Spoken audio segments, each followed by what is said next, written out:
that, and when I heard the name Jackie Earle Haley being cast as Rorschach in Watchmen, I was like, oh, it's that guy that I've seen in a bunch of no-name films. What's he doing in a big-budget film with Zack Snyder? And then all of a sudden, a year later, he's playing Freddy-Krueger, and I'm like, okay, this guy must be pretty good. I'll have to give it a shot. And then I watched the movie, and I don't know. I have mixed feelings about the whole deal because I love Jackie Earle Haley's performance, but I don't like how the film was written. But there's something else that I didn't really catch on previous watches, but there is a very young Lynn Shay in this movie as well. Yep, she plays the teacher. She plays the teacher, and she has gone on to make a career out of like just being a horror icon by this point. I think our generation knows her best from Insidious and Ouija. She just did a movie with Tobin Bell not that long ago that's really great, but it was so bizarre watching her in this movie because I've seen this movie so many times, and my wife and I are sitting down watching this movie, and I literally yelled at the TV. I was like, oh my goodness, that's Lynn Shay. How have I never put two and two together? Well, what I never realized was that her brother was the director of A Nightmare on Elm Street. He's the founder of New Line Cinema, Robert Shay. I never put two and two together that Robert Shay and Lynn Shay were related. He was the original production head at New Line Cinema, and he signed on with Craven to direct the film and basically built New Line Cinema after Nightmare on Elm Street was such a financial success. Interesting. Yeah. Wow. Freddy-Krueger really put New Line Cinema on the map. So much so that you'll hear it talked about if you watch the documentary, but they often refer to it as the house that Freddy built. Mm-hmm. And when you think about, I love the scene in New Nightmare where Heather Langenkamp goes to visit Bob Shay at New Line Cinema, and his entire office is just decked out in like Freddy decor. Like, that's what I would imagine that New Line Cinema has got to have a room of, because it is single-handedly the house that Freddy built. I mean, at the time that they basically took on this project, Nightmare on Elm Street was rejected from almost nearly every studio, and Bob Shay at the time was selling like refurbished movie titles out of his car. That was New Line Cinema. New Line Cinema was basically the equivalent. It was a lower budget equivalent to something like Arrow Video or Scream Factory or Shout Factory or Criterion, where you're having these titles that are owned by other studios, but you're bringing them into a refurbished kind of like special packaging. So for say, like, and that was New Line Cinema, and this was really New Line Cinema's first big hit, and it's understandable it's understandable as to why that's a thing, because of how great this movie is. And we've been talking for, at this point, like 45 minutes, and we haven't even really begun to talk about the amazing cast that's in this. Heather Langenkamp and Johnny Depp alike, John Saxton. We touched on Lynn Shay, but just some Robert-Englund. Like, the cast in this is just phenomenal. One thing I also like about Bob Shay being so dedicated to Freddy-Krueger is that he's actually one of the only people aside from Robert-Englund. Actually, we'll say Robert-Englund was involved in every single original Nightmare on Elm Street, but Bob Shay was the only one to be involved in every single Freddy-related title, including the remake. Whether it was a directing role, a producing role, or even like an acting role, because he's been in a couple of them in like supporting roles or in like small cameos here and there. Yep. I think the cast of this movie is one of its strongest pieces. When you look at the main core of characters, they're able to really keep it relatively small. I mean, it's really, you've got the main four characters. There's Tina, Nancy, Glenn, and Rod, right? And you have Tina getting killed pretty much right away, which her death scene, I mean, there are some gruesome death scenes in this movie, and we can get more into things that happen later, but to open up the movie with that, with her just getting slashed through her nightgown and then being thrown up on the wall and up on the ceiling, and then poor Rod is just there sitting in the corner having no idea what's happening, and you know, ultimately he gets arrested and blamed for her murder. But the this movie would not work as well if it wasn't for the strength that these actors are bringing to the screen, and having Freddy-Krueger as a villain, and specifically a villain that, unlike others where you have like the Texas Chainsaw Massacre or Friday the 13th or Halloween, Freddy can only hurt you while you're asleep. And of course, we see Nancy go through fits of insomnia later in the film. She's drinking coffee constantly. And I think at one point she mentions she's been awake for like 7 straight days, which I have never personally done that. I have not suffered from insomnia to that extent. But I have had friends who have suffered from that.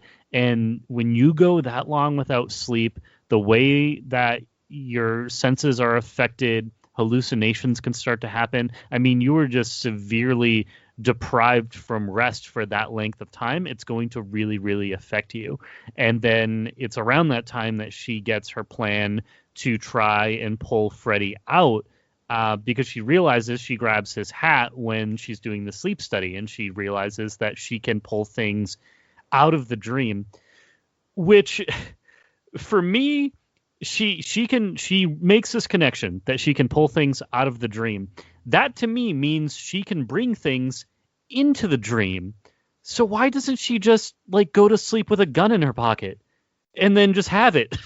Or something that she could defend herself with. But of course that never happens. And we see her potentially pull Freddy out of the dream at some point, or go from one dream to the next. That's where Wes Craven starts to really blur the lines for this. Yeah, I think if she were able to bring things into the dream with her, it would have ruined that blurred line, because then there would be no, okay, she goes into the dream with a gun or with a weapon and kills him in the dream, but is he actually dead? That would be the big question. But in this way that he did it, you're left with the question of, when she went to sleep after being deprived from that long, because there's also stuff that we learned from the 2010 remake that I'll bring up in a second, that are actual like medically documented things that happen when you're that sleep deprived. Did she go into that dream, think she pulled him out, and is still dreaming? And that's why we got the ending that we got at the end of the actual movie, where the top of the convertible comes up and it's the color of Freddy's sweater, and her mom gets pulled through the door. There was a theory that went around for a while that when she went to sleep trying to pull him out, she had been asleep for so long that she actually slipped into a coma for some time. And that everything that happened in the end of the film, where she thinks she defeated Freddy and all this stuff happens with her friends, and her friends are still alive, and the top of the car goes up and her mom gets pulled through, that's still the dream world. She never actually won. She never actually defeated Freddy. And that's why you don't see her for another couple films until Dream Warriors comes out, where she's actually out of her coma, but she doesn't think that the coma was related to Freddy-Krueger. That's an interesting theory that I've never heard until now, and that kind of makes sense. And I always say that, like, when you're doing films, like, to me, I feel like the word perfect is a film that is a term that can't really be tossed around all that much. If you guys have listened to our show for any length of period, I think the only 5-star 2 movies I've given that title to was last year's Joker and this year's Robin's Wish. And the ending for this movie is kind of really what bugs me most about it. I love everything, but it just kind of feels very anticlimactic, and a lot of that comes from Bob Shaye. If I remember correctly, Bob needed to have a way to set this up for a sequel, which, Mike, you don't talk about the 2010 remake, but I don't like to talk about the sequel to this movie because it's bad. It is something else. It is terrible. Quite possibly the worst film in the franchise. But for me, I think that ending, just with with the whole ending, I'm taking my power away from you. Like, look, more power to you. I think that I kind of want to talk about that particular thematic element in just a second. But as far as like an ending to the film with, her kind of pulling him out of the dream world and then kind of going through this Girl Scout booby trap land, and then him going back into there, and then like maybe she's still in the dream world. Like, to me, I just kind of didn't really like that ending. I never have. I remember the first time that I watched this, I was all jazzed about how good this movie was, but not liking the ending.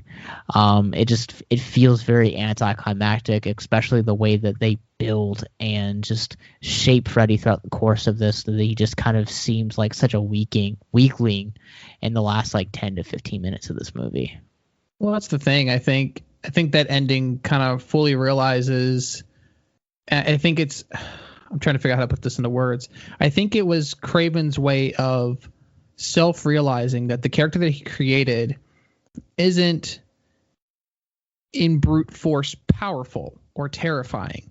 He's scarier in a lot more subtle ways. He's not the, oh gosh, he's right behind me, he's going to get me, he's going to kill me, I can't escape this. It's where is he? When is he coming? Am I asleep? Am I awake? It asks a lot more questions. It's not more, how do I escape this? And I think the ending that Craven presented to us in the original film is his own way of knowing where he stands in the ranks of the other giants. Because like I said, Leatherface has already been established. Michael Myers has already been established. Jason Voorhees is already an established character by this point.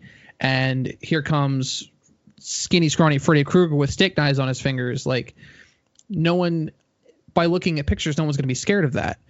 And when he gives this like sort of underwhelming finish and then this huge twist right after where it's like, okay, it looks like Nancy's still dreaming. Did she ever actually wake up and fight Freddy or not? Then that's never really answered. It's kind of just brushed to the side because Wes Craven didn't sign up for Nightmare on Elm Street 2. It was never supposed to be actually connected with the rest of the films. It was kind of sort of like an anthology series at first, and then they came back with Dream Warriors, and they're like, okay, let's connect it back to the first film, bring back Craven, and see if we can salvage this as an actual franchise, and they did. I was looking at some of the Reddit threads about this movie shortly after I watched it, just to try to get an idea of what the community is talking about this film and some of the discussions going on there.